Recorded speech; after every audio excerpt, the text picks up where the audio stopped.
Hello and welcome to the news on NTA International. I am Dennis Adigunloye. Let's begin with the headlines. President Tinubu confirms rescue of all 38 worshippers kidnapped in Kwara State as 51 students in Niger State escape from captivity. This G20 summit formally closes this summit and now moves on to the next president of the G20, which is the United States. G20 summit ends and is described as a great honor for Africa hosting the global event.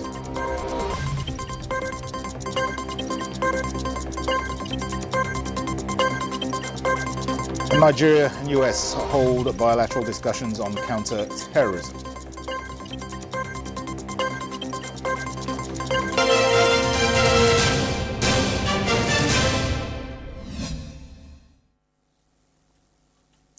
And we begin with security-related matters. President Bola Tinubu has confirmed the successful rescue of all 38 worshippers abducted in Iruku, Kwara State, and 51 out of the missing students from a Catholic school in Niger State.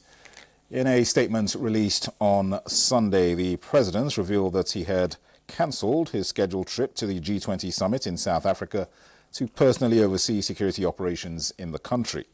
The president reaffirmed his administration's commitment to tackling insecurity, stating that he is closely monitoring the situation nationwide and receiving regular updates from the front line.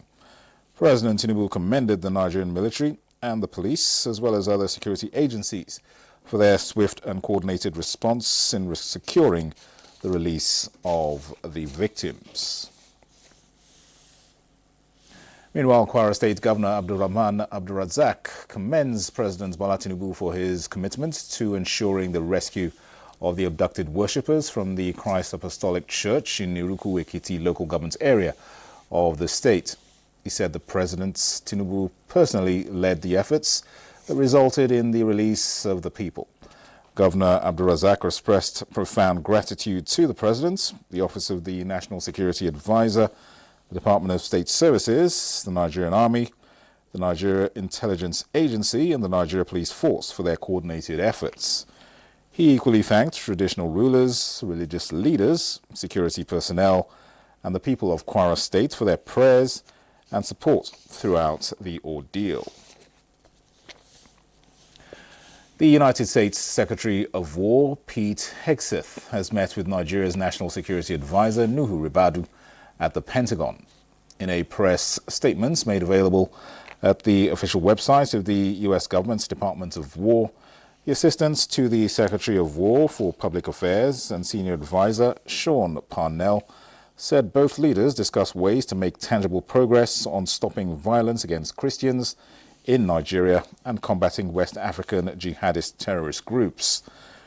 Hegseth emphasized the need for Nigeria to demonstrate commitment and take both urgent and enduring action to stop violence against Christians, and convey the department's desire to work by, with, and through Nigeria to deter and degrade terrorists that threaten the United States.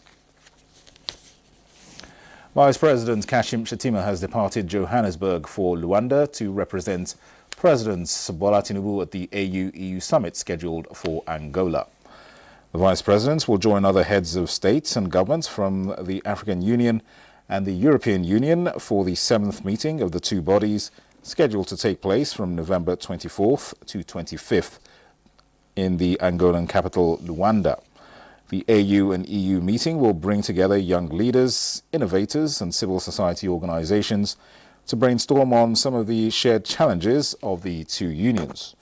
This will also provide recommendations on how to address issues related to climate change, inclusivity in development, infrastructure, the digital economy, the creative industry, manufacturing, and agribusiness. The Vice Presidents will return to Nigeria at the end of the summit. And the G20 summit has just concluded in South Africa as Angola prepares to host the African Union European Union summit. Comfort Fashion is standing by to provide details on these developments and more. The G20 Leaders Summit have concluded in Johannesburg on Sunday, with South Africa formally transferring the group's presidency to the United States. President Cyril Ramaphosa said South Africa describes the summit as a milestone not only for South Africa but for the entire African continent. Here is the details with Musa Babaliu. This is the first time Africa has hosted the G20 summit since the group's establishment in 1999. Leaders from 42 countries attended the summit, including President of France, the President of Brazil, and President of Nigeria, among other world leaders. However, the United States boycotted the meeting. In his closing remarks, President Cyril Ramaphosa stated that South Africa had used its year-long G20 presidency to place the priorities of Africa and the global South at the heart of the agenda, building on the development-focused leadership of previous hosts Indonesia, India, and Brazil. He described the summit as a historic milestone not only for South Africa but for the entire African continent, declaring that the greatest opportunity for prosperity in the 21st century lies in Africa.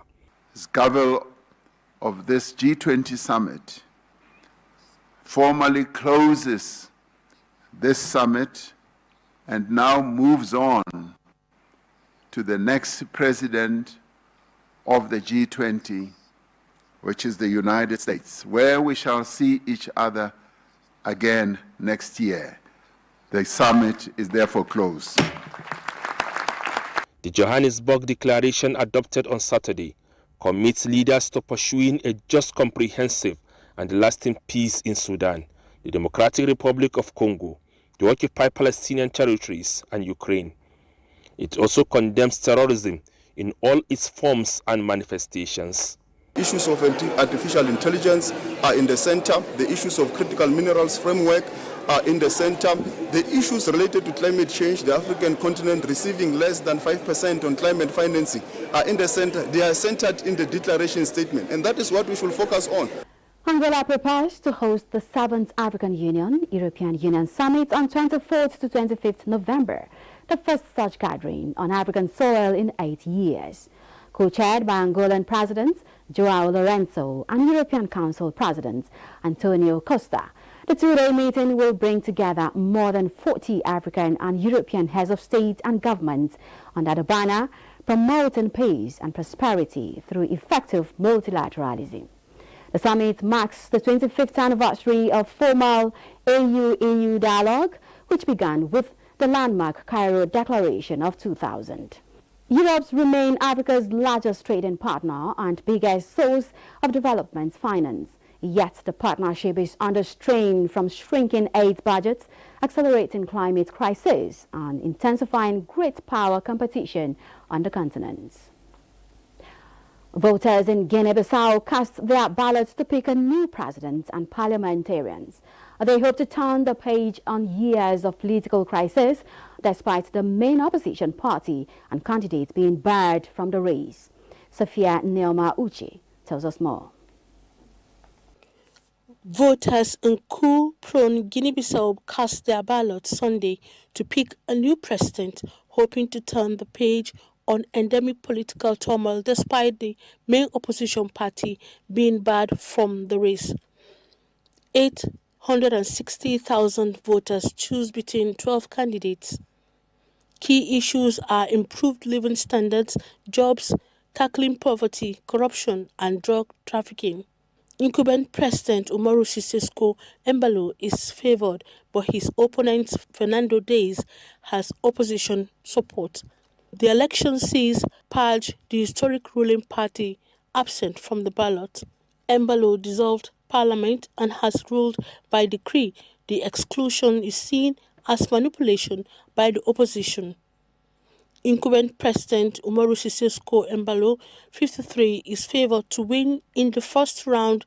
If he succeeds, he will become the first head of state to serve 2 consecutive terms since the introduction of multi-party system in 1994. Results are expected by Thursday. U.S. Secretary of State Marco Rubio arrived in Geneva for talks on a U.S. plan to end the Ukraine war amid signals from Washington that negotiation is possible despite the plan's controversy. The draft plan, given a deadline of November 27th by Donald Trump for Ukraine's approval, demands Ukraine to cede its territory, reduce its military, and forgo NATO membership. And this is the terms Kyiv seeks to revise.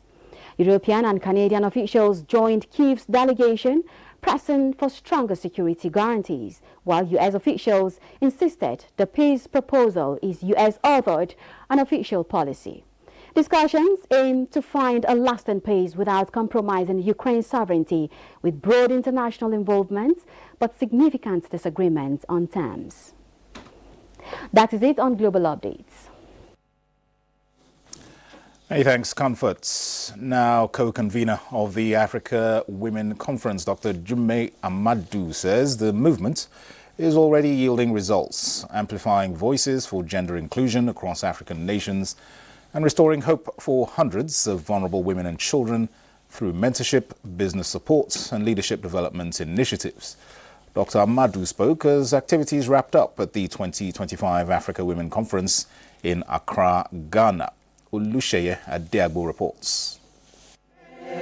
Africa Women Conference Ghana 2025 held under the theme Legacy Meets Innovation, Women Forging New Pathways for Africa's Sustainable Development, reviewed progress recorded across the continent in advancing inclusion and protecting the rights of children, especially the girl child. The women and leaders of Africa have sacrificed. As children, we are grateful. One of the standout voices was Queen Aisha Salao, the Little Miss Kogi, whose message resonated deeply at the conference. Key resolutions adopted by delegates include increased investment in girls' education and STEM, expanding the use of technology to resolve local challenges, stronger advocacy for policies that uplift women across Africa. We have demonstrated that all our conferences, each time we leave, in less than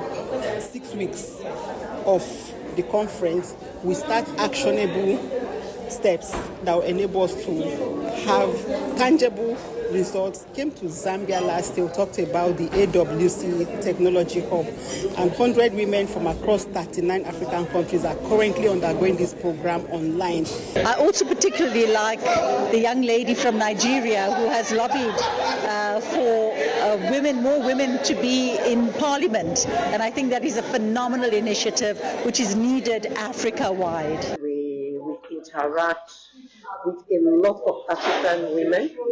Apart from even the interaction, a lot of networking. Delegates there highlighted their gains and renewed their commitment to turning the 2025 AWC resolutions into measurable outcomes, advancing the cause of gender equality to a desired level of excellence. In Abuja, Olusheye Adeagbo, NTA News. This is the news on NTA International. We'll take a break. More reports in a moment. Stay with us. Welcome back. Nigeria has received additional support from Australia to fight the scourge of leprosy and other neglected tropical diseases in the country. The intervention targets high-risk states of Zamfara, Nasarawa and Benue. Here is Victoria Ojito's report.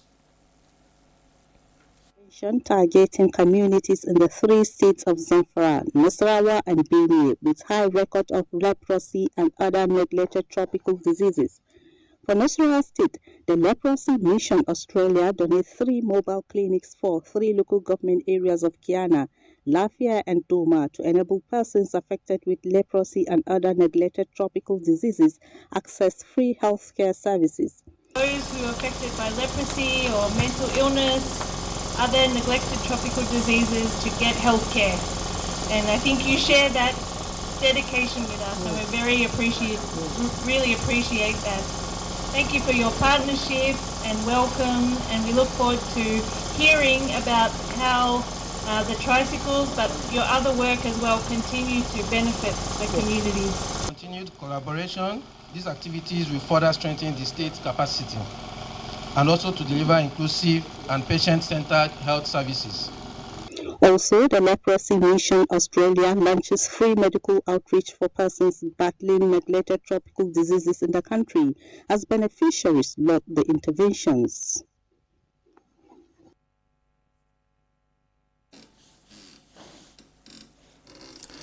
Now, in an intense crackdown on drug trafficking, organizations across the country, operatives of the National Drug Law Enforcement Agency have dismantled no fewer than 6 syndicates, leading to the seizure of tons of assorted illicit drugs and the arrest of 9 kingpins in a series of intelligence-led interdiction operations nationwide. Details with Salwa Khalil Ibrahim. In one of such operations, NDLEA officers arrested 2 members of a drug trafficking organization in Onitsha, Anambra State, when they showed up to take delivery of different types and quantities of illicit substances concealed in pressure machine cylinders imported from South Africa. A couple, both in their 50s, were arrested at their warehouse in Cross River State, where 362 jumbo bags of skunk weighing 4.706 kilograms were recovered. In Edo State, 2 ladies who specialize in production and online sale of brownies laced with illicit drugs were arrested in Benin City. At the point of their arrest, they were found with 12 plates and a cup of drug-laced brownies, 76 grams of skunk and 1.5 grams of Colorado. Operatives on a patrol along the Enugu-Onitsha road intercepted a 24-year-old suspect conveying 10.1 kilograms skunk, 105,600 pills of tramadol, 350 milligrams, 225 milligrams and 100 milligrams, as well as 700 ampoules of pentazocine injection and 3,000 rounds of live ammunition. In Lagos, a lady was nabbed in Lekki with 2.6 kilograms of Colorado packed in branded containers and some concealed in flight boarding cards. In Abuja, Salwa Khalil Ibrahim, NTA News. Minister of Information and National Orientation Mohammed Idris has called on Nigerians to unite in addressing the nation's current challenges. He made the call at a reception dinner held in honor of the Controller General of the Nigeria Customs Service, Bashir Adewale Adeniyi, following his election as chairman of the World Customs Organization. Haman Jabani reports. World Customs Organization Council, the governing body, made up of heads of 186 custom administration, elected Bashir Adewale Adeniyi as its chairperson in July 2025. In recognition of this global achievement, the Nigerian Institute of Public Relations, NIPR, organized a dinner to celebrate not only Adeniyi's elevation, but also the pride it brings to Nigeria, especially in its strategic engagement at the World Economic Forum. He has been put to task that the nation sees what he's doing and the nation is saying, do more. So it's a challenge that he must do much more than what he has done because more people are now watching. For the Minister of Information and National Orientation, Mohammed Idris, this milestone reflects the nation's true identity and potential, stressing that despite current security concerns, Nigeria must seize opportunities like these to shape global perception and tell its own story. And I'm sure that we have not heard the last about him. Even after his service at the customs, I believe and I know that we are going to still hear more about Bashir. He is one example that showcases what Nigeria is all about. And this takes me to the next conversation. As we are here celebrating, we should all know that Nigeria is passing through one of its most challenging times, especially security challenges, but to characterize it as a challenge that indicates that one particular religion only is being targeted is false. It is a misrepresentation of what the reality is on ground, and we'll continue to educate the world about that. But we do acknowledge that we have challenges in this country. Please let us come together to fight it. And I assure you that President Bola Ahmed Tinubu is determined, more than ever before, to bring an end, finally, to this issue that we have.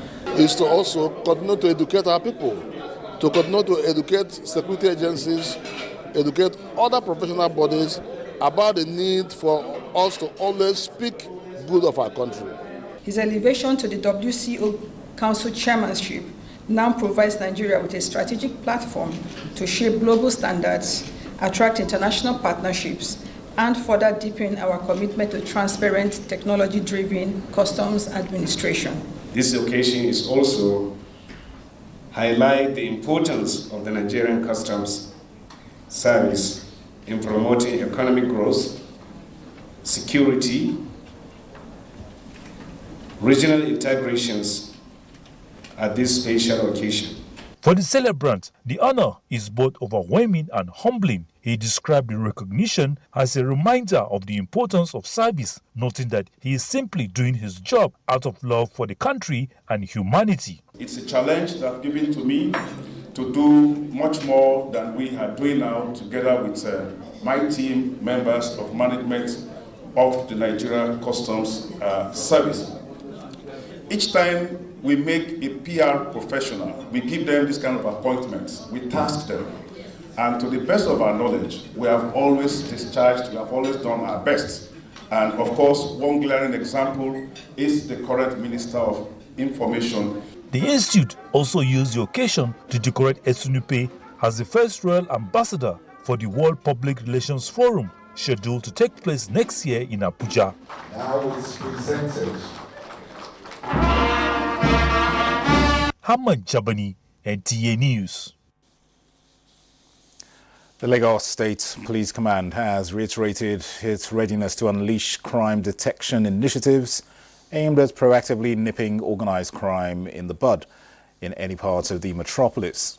Commissioner of Police Olorundare Jimoh disclosed this when he visited the Executive Secretary of the State Security Trust Fund in Lagos. Details with Musa Toliat.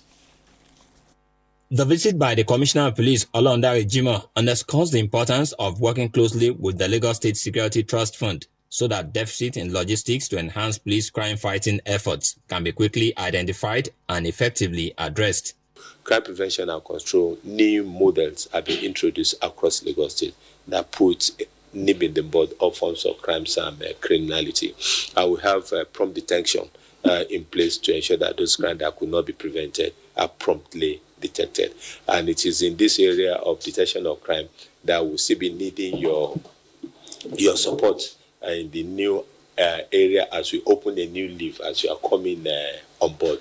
Because any who will be criminal or any suspect that know that's going to be promptly arrested will not contemplate committing such a crime. Executive Secretary, Lagos State Security Trust Fund, Dr. Ayodele Ogunsan, reassures the Commissioner of Police that the fund will improve response infrastructure and activate rapid funding mechanisms for critical equipment for the police command. I've had the opportunity of speaking to the governor on 2 occasions about you, and he said, forget police command. So I was trying to look at him and say, what's the meaning of that? Is it that they are bad people or they are not people he wants to think about? Then I asked him directly, and I told you, CP sir, he said to me very clearly, he said, with that man there, I don't get myself worried. And that, to me, is a big testimony. Sir, thank you for all you do. And I want to assure you, sir, that under my own leadership as well, I will support those initiatives of yours that will promote and foster, very productive outcomes that will make the relationship between the police and the residents that we serve more enjoyable. Discussions between both agencies also include effective security during the Yuletide, when Nigerians in diaspora and within converged on Lagos for vibrant celebrations. In Lagos, Musa Toliat, NTA News. Stakeholders have told citizens to continue to put in place proactive measures to prevent fire disasters in the country. The charge was given at the closing ceremony of the National Fire Service Safety Week in Abuja. Having raised issues of fire disasters across the country and their consequences, Stakeholders at this closing ceremony of the National Fire Safety Week have all agreed that Nigerians need to build a culture of fire safety prevention. The Controller General of the Federal Fire Service, Olumode Samuel Adeyemi, emphasizes that fire disaster prevention is everybody's business. Let us remember that safety is not an event, it is a continuous responsibility. Let us live here determined to replace carelessness with caution. This is not just a moment. It reminds us that something deeply personal to all of us, the safety of families, homes, workplaces, and actual communities is truly, truly important. Individuals and institutions that have demonstrated outstanding support for the safety initiative of the service were recognized. This is a call to consciousness on fire safety prevention. The message is simple: perseverance, because it's actually not easy investment in fire precaution and prevention. The takeaway at the conclusion of the Safety Week is the question on the table on how prepared citizens are at the eventualities of fire outbreak at workplace, home, or wherever. And that concludes the news on NTA International. Thank you for watching. I am Dennis Adegundoye.